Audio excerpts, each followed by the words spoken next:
Hello all, my name is Todd Damren and I'll be presenting my capstone project for University of Maryland Global Campus's Masters in Data Analytics. My topic is an exploration into whether political alignment impacts disaster funding.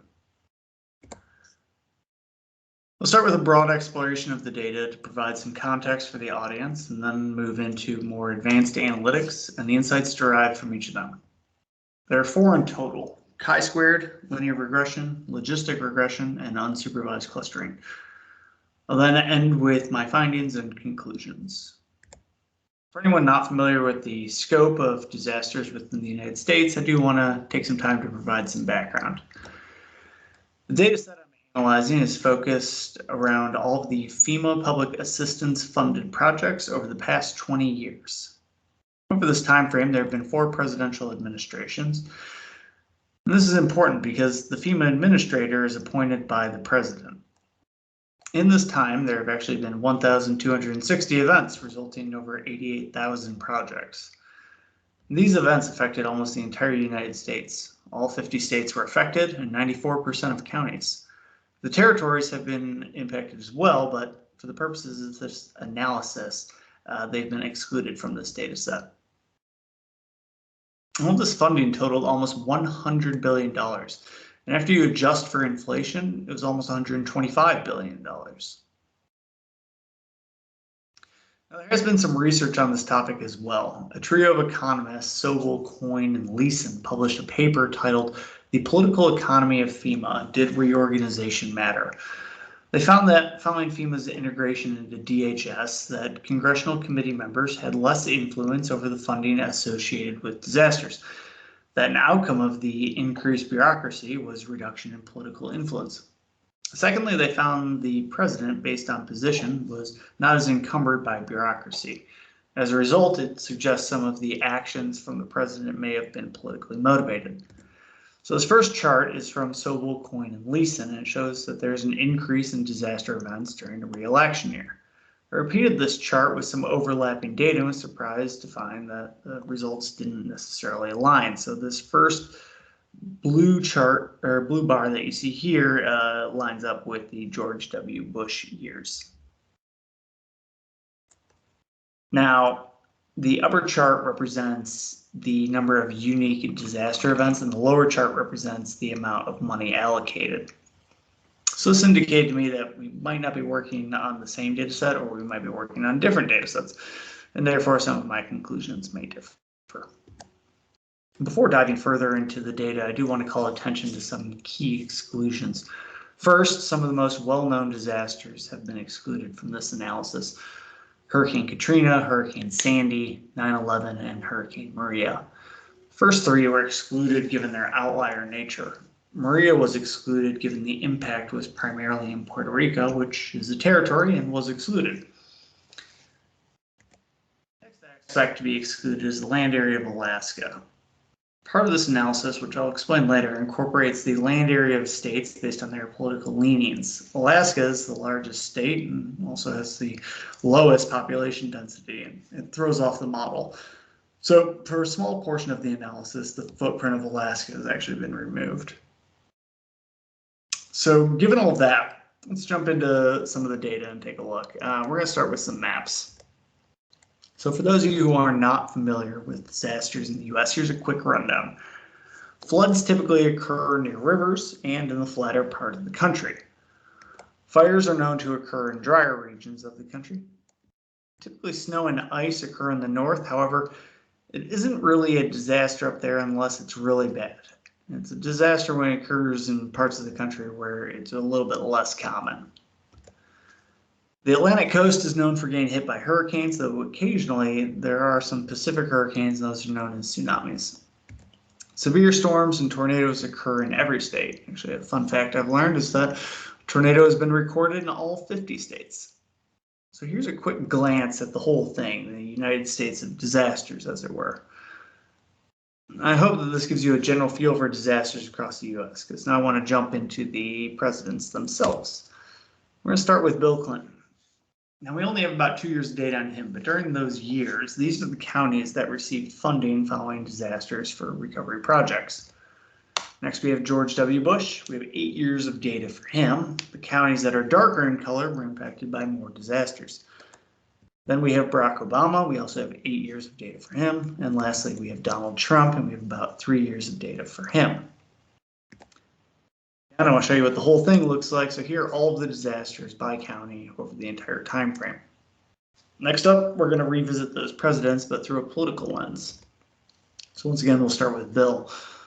The map on the right is one that you saw earlier, but the map on the left represents the political leaning of the map on the right at the state level.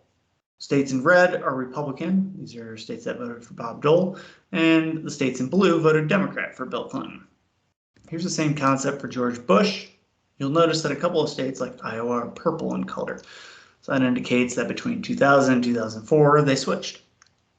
These are the states for Obama. And lastly, these are the states for Trump. Now, this is the last map that I'm going to show. It depicts another view, the financial one. So while the map on the left is one representing the number of projects across the past 2 decades, the map on the right represents the amount of money given to those counties. What stands out to me is that they're close, but they're definitely not a 1-for-1. But I want to dive a little bit deeper into the political alignment. The scatter plot represents the amount paid compared to the population. The brown dots represent counties and states that did not vote for the president. Green represents approved projects for counties and states that did vote for the president. And each one of these plots represents the activity for a particular president. So the top is Bill Clinton and the bottom is Donald Trump. The dotted lines that you see are linear regression lines of population versus funding. There were a lot of dots, so it became a little bit difficult to discern. So let's take a look at a bar chart, which represents the same information and the number of events in their political alignment. I want to see what that looks like. Oh, sorry. Here we have a bar chart which summarizes the groupings by president. And a quick interpretation of this shows that Bush and Trump funded projects in states that politically aligned with them, and Clinton and Obama were a little bit more even. So now I want to jump over to taking that chart that we were just looking at and align it with a financial view. So it looks like Bush and Trump still gave more funding to states politically aligned. And what's interesting, though, is that Trump gave almost as much money as Obama did, but you only have 3 years of data for Trump and close to 8 years for Obama.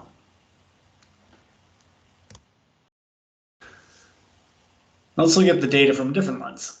Thinking about the 80-20 rule, 80% of your inputs come from, or 80% of your outputs come from 20% of your inputs. These are what the top 3 were.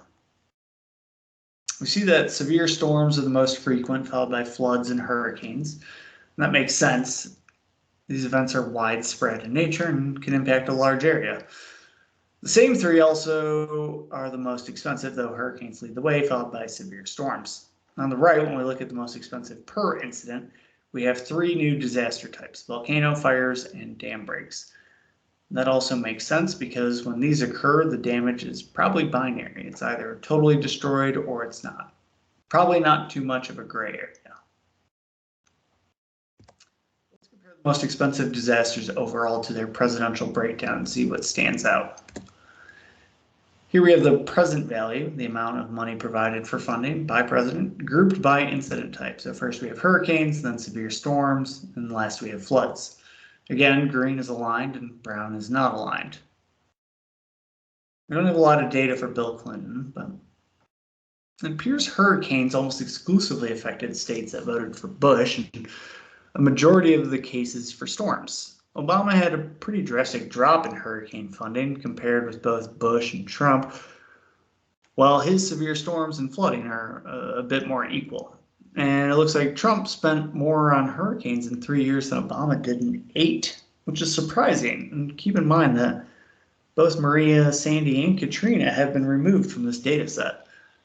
And it looks like Trump spent a little on severe storm funding, and his flooding looks to be pretty evenly distributed.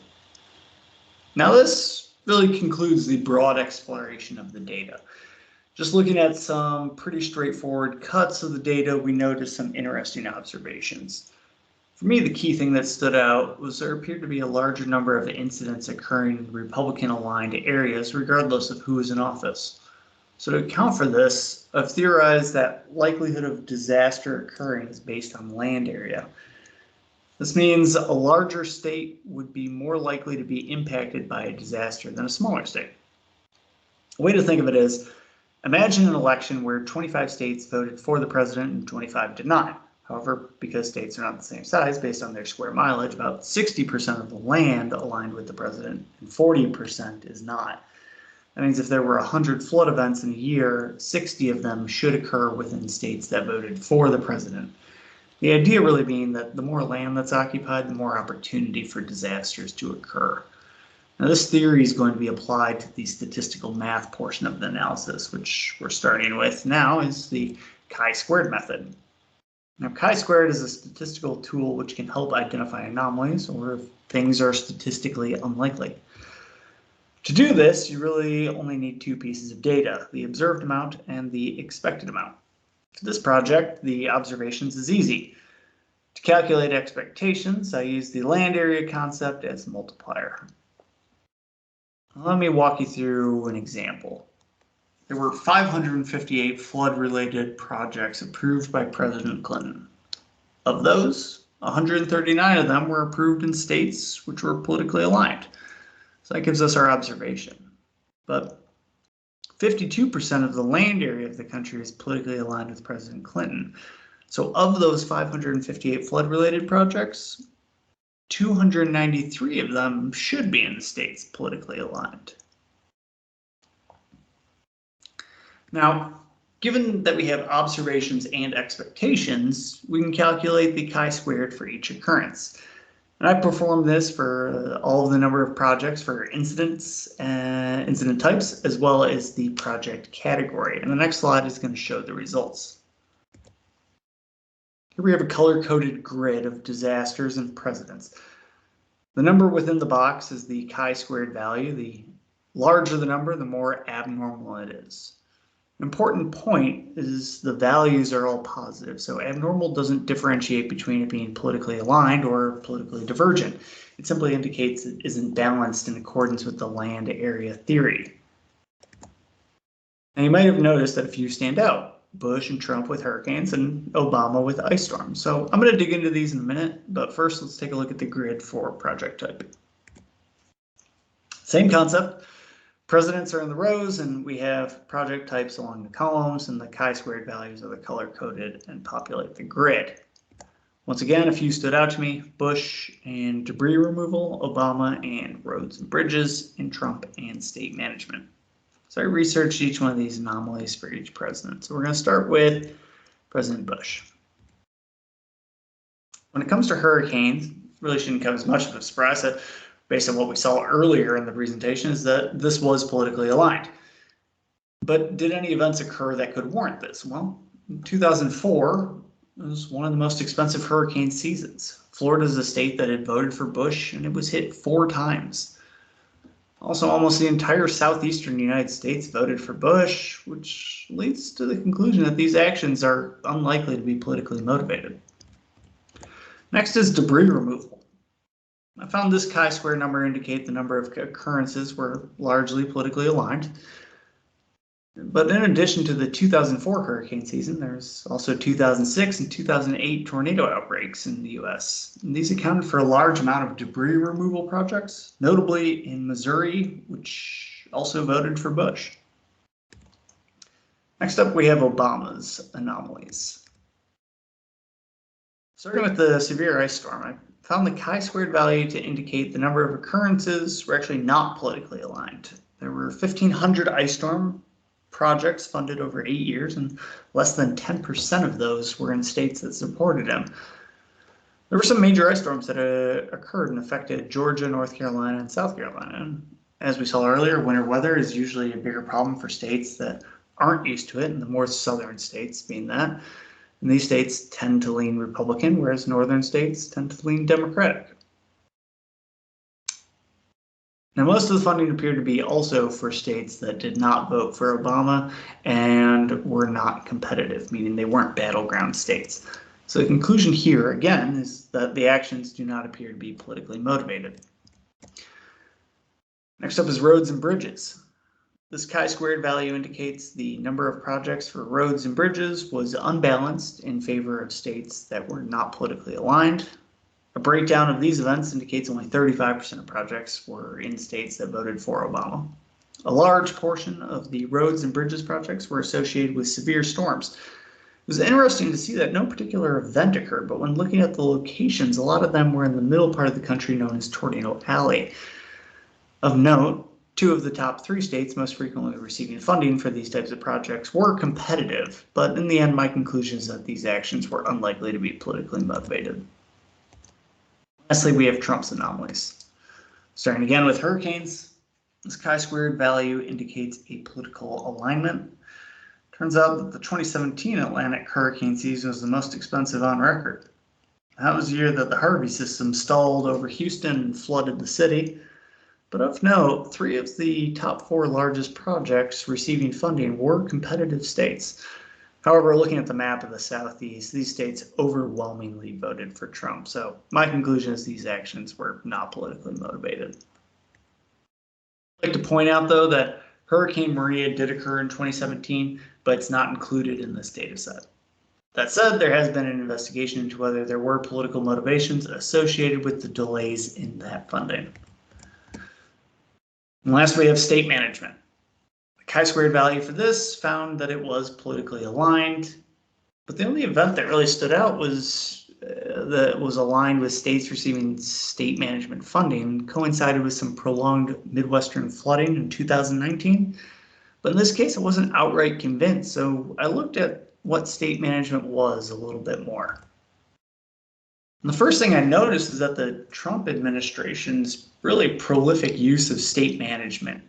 They used this allocation more than any of the other administrations that we have data for combined. And state management is effectively funding provided to the state for the purpose of managing the response. Now, there appear to be a few subcategories that apply to this particular concept, but then they include damage assessments, travel, and training. So the conclusion of the chi-squared analysis is that there does not appear to be a frequent manipulation of FEMA funds for political gain. This is a big win for the field of emergency management, but the Trump administration's behavior regarding state management should be investigated further. Now we'll be moving into linear regression, which will focus on predicting the amount of funding. What I have on screen is a simple regression model for population and the present value of the funding. The dotted line represents the linear regression line, and a numerical value, the R-squared value, can serve as a sort of score, is the goodness of fit. I stuck with the approach of analyzing each president independently to see if they have different tendencies. This slide depicts those that are politically aligned in green and those that are not in brown. Slopes of the line are pretty similar, so population might not be the only variable, which brings us to multivariable linear regression. Now, I use this model to try and predict the amount of funding, which is the target variable. And there were 58 inputs that went into this model, so it's some census data, some political data, and disaster data. And here are the results. And keep in mind, the ideal R-squared is 1, so these values are pretty low. Nonetheless, how much did presidential alignment play a part? It was statistically deemed significant factor for all of them, albeit with some slightly mixed outcomes. For Barack and Donald, it was the most significant, and they were going in opposite directions. So negative means if a state affected voted for the president, that they would receive less money than if they hadn't. Uniformly, this shows that Republican-leaning states received more money. So based on the findings of the linear regression model, I feel that none of the presidents exhibited a pattern of distributed funds that followed a linear model. There's no linear correlation between political alignment and funding. This is another win for the field of emergency management. Third model I'll be introducing is the logistic model, aimed at identifying whether a particular disaster received more large-scale projects than small-scale projects. FEMA categorizes project size into large and small. This is an easy way to categorize projects that receive more funding. However, first I need to determine the ratio of large and small projects following a disaster. So to do that, I have a simple scatter plot which depicts large and small project counts per disaster number. And I ran a linear correlation or linear regression line and had about a 0.76 R squared value. And that value gave me confidence that the ratio is reasonable and worth pursuing. I applied the equation of the linear regression line to each incident to determine whether the amount that it received was above the line, meaning there were more large events compared to small events than normal, or if it was below the line, which means that there are less large events compared to small events than normal. By creating this binary target above the line versus below the line, I can use logistic regression to see if political alignment is a factor. So the target variable here is above the line, and the output of a logistic model looks something like this example visualization on the right. The values are scored between 1 and 0, where the 1 would be above the line and 0 is not, it's below the line. So once again, there were 58 input variables, and let's go ahead and have a look at some of the outputs. So here you have the confusion matrices for each of the presidents. Nothing really exceptional, but if you're curious, you can always pause the video and take a look. But I'll jump ahead to the next slide, which depicts the results. So in this slide, you can see the F-score, which is the metric used to describe the effectiveness of a model. A perfect F-score would be 1. The scores for each of the presidents is 0.70 or above 0.70, which is pretty good. For Bill and Barack, it seems presidential alignment was pretty significant and positive, meaning if the state affected voted for the presidents, they were more likely to receive large projects. For George and Donald, presidential alignment was less significant. Now, what's interesting is that for 3 of the presidents, this meant Democratic-leaning states were more likely to receive more large projects. It seems Trump was the odd one out and leaned Republican, but the model didn't really consider political alignment to be a significant factor. So what does this all mean? My interpretation of the data is that despite the statistical significance, the results are not definitive or reflective of political alignment.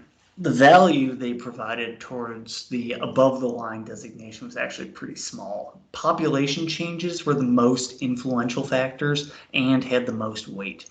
The political alignment values were equivalent to the project categories. I honestly consider this to be another win for the field of emergency management. Brings us to the 4th and final model, the unsupervised model. The goal of this investigation has been to determine whether political factors influence FEMA decisions around funding. In all the previous cases, the target variable was a dependent variable and political alignment was an independent variable. So now I'm looking to solve for one of the independent variables, and I decided to use unsupervised learning. This visual on the right depicts the concept of unsupervised learning. Effectively, through use of Cartesian coordinates and distance, a program will plot the location of every occurrence on a multi-dimensional plane and will then calculate a central point that basically groups all the other items closest to that point as being part of one group or cluster, and the other points are part of the other cluster. Now this can be done for multiple clusters, but I did it for 2. And there were roughly 55 to 65 input variables per president. Now this is dependent on some non-uniform variable. So for instance, if a variable had all 1s or all 0s, then it needed to be removed for that particular president. I also removed the political alignment variable and then ran this cluster model. Then I compared the results of the clustering model against the data with political alignment. And here's the results. And again, these are the confusion matrices, and I've labeled the clusters with letters to make clear that they differ from the number designation. The number represents whether the project funded was in a state that was politically aligned with the president. So a 1 means it is, and a 0 means it does not. But the clusters A and B, C and D, M and N, and X and Y are just groupings determined by the algorithm. These points had more in common with each other than they did with other points. The next slide summarizes the results.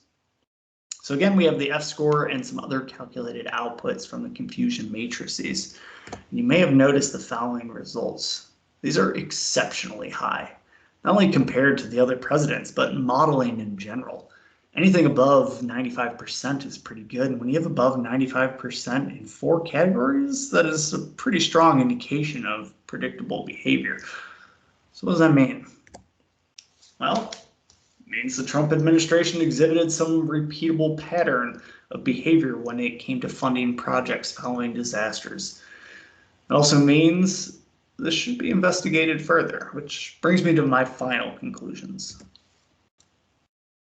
When it comes to the field of emergency management, it seems that over the past 20 years, it has not been subject to systemic political abuse. However, the Trump administration is not absolved. In 3 of the 4 models, the actions of the Trump administration stood out. Their excessive use of state management, they buck the trend when it came to large versus small project ratio, and the unsupervised model predicted whether there was political alignment with 98% accuracy. Lastly, as an emergency manager, I think it is crucial that the profession welcome auditing and evaluation of their field. It is far easier to be effective when there's trust between the public. Building and retaining that trust should be an active part of the field. Thank you for listening. I hope you found this as enlightening and insightful as I did. Take care.